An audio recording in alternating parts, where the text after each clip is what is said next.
Mesdames et messieurs, bonjour. Je suis Jules Lamaré, chargé de communication à Vametra, Cameroun.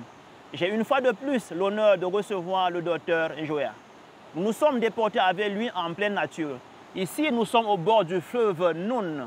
Le Noun, en effet, sur le plan géographique, c'est un fleuve, comme vous pouvez le constater. Sur le plan administratif, c'est un département.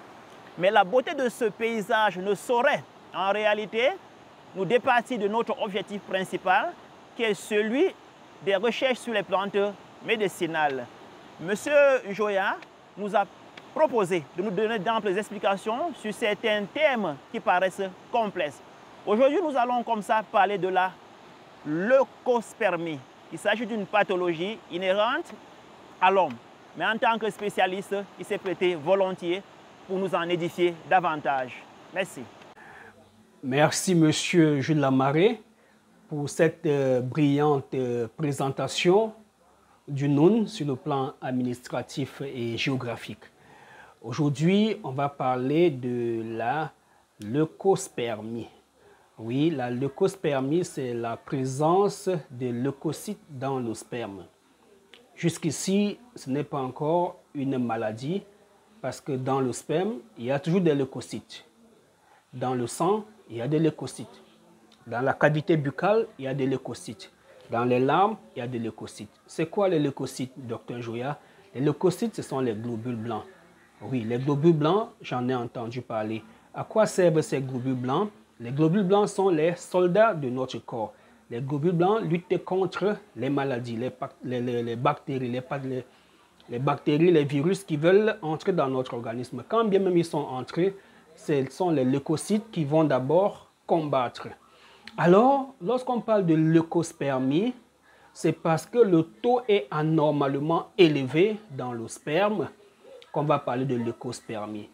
Lors de l'examen appelé spermogramme, il y a une rubrique appelée numération de leucocytes. Lorsqu'on a l'impression qu'on est en train de dépasser 1000 leucocytes, parce qu'en temps de paix dans le sperme, il y a 1000 leucocytes qui montent la garde. Ils sont là, ils attendent une bactérie pour le capturer et le détruire.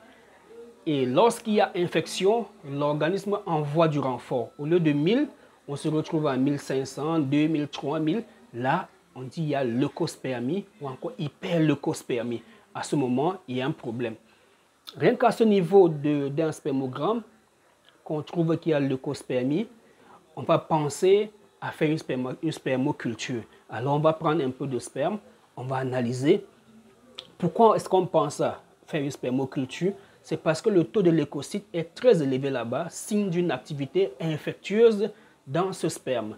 Alors, quand on va faire la spermoculture, on va trouver M. Staphylococcus aureus, M. Staphylococcus doré et bien d'autres.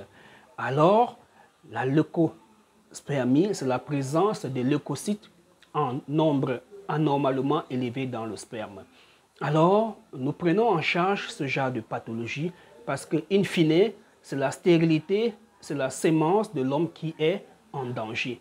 Alors, on va utiliser notre antibiotique à large spectre pour combattre l'infection, pour aider les leucocytes à combattre l'infection. C'est ce que nous faisons lorsque nous buvons un médicament. Lorsque nous prenons un antibiotique, c'est du renfort que nous envoyons comme ça vers l'organisme, vers les leucocytes pour les aider.